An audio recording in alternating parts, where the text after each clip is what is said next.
صدائے حق نیوز، حق و صداقت کی بے باک آواز۔ ہماری سرزمین تھی، بھارت ہی ہماری سرزمین ہے اور انشاءاللہ بھارت ہی ہماری سرزمین رہے گا۔ اور ہم وہ لوگ جو آج پاکستان میں بیٹھ کر بکواس بک رہے ہیں، ہم ان سے کہنا چاہیں گے کہ تم اسلام کو جانتے نہیں ہو، تم اسلام کی تعلیمات سے محروم ہو، تم قرآن کے اس انقلابی پیغام کو بھلا دیے، تم نے رسول اللہ صلی اللہ علیہ وسلم کی سنت کو بھلا دیے، تم ایسے ملک میں بیٹھ کر جہاں پر اندرونی طور پر کسی کو مہاجر کہا جاتا ہے، کسی کو پٹھان کے نام سے پکارا جاتا ہے، تمہارے ملک میں اتنی غریبی ہے کہ غریبی کی وجہ سے لوگ آج وہاں پر پریشان ہیں۔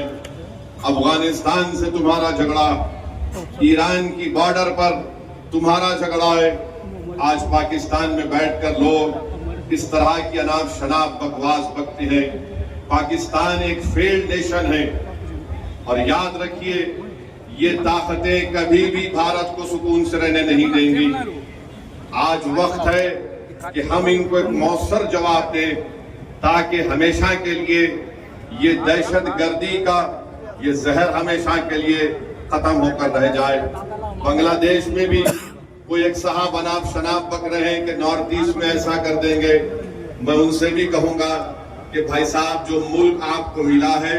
وہ ہماری وجہ سے ملا ہے، اپنے ملک میں آرام سے رہو۔ یاد رکھو جب بھارت پر اگر کوئی انگلی اٹھاتا ہے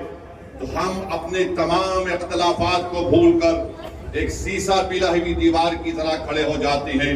تو ہم ان تمام لوگوں سے کہیں گے کہ آج آپ نے بری نظر سے بھارت کی طرف اٹھا کر دیکھا ہے، مجھے یقین ہے کہ جو معصوموں کا قتل ہوا ہے ان کا خون رائے گا نہیں جائے گا، بلکہ میں تائید کرتا ہوں کہ بھارت سرکار نے یہ فیصلہ لیا کہ پاکستان کی کشتیاں اور پاکستان کے پلین بھارت کے حدود میں نہیں آئیں گے، بلکہ ہم یہ بھی کہیں گے کہ پاکستان کو FATF کے گرے لسٹ میں ڈال دیا جائے، اور جو لوگ پاکستان میں بیٹھ کر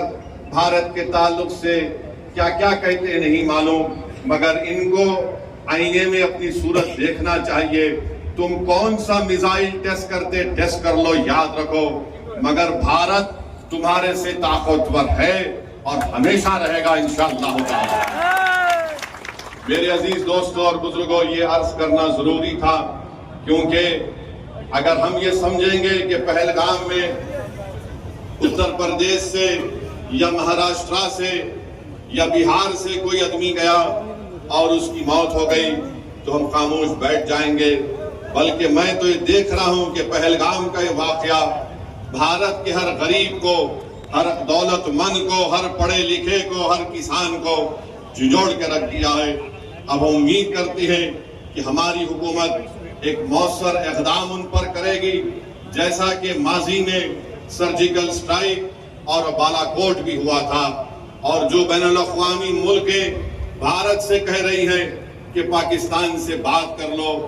صدائے حق نیوز، حق و صداقت کی بے باک آواز۔ اگر آپ نے اب تک ہمارا چینل سبسکرائب نہیں کیا ہے تو سبسکرائب کرنے کے ساتھ گھنٹی کے نشان کو بھی فعال کر دیجئے۔ شکریہ۔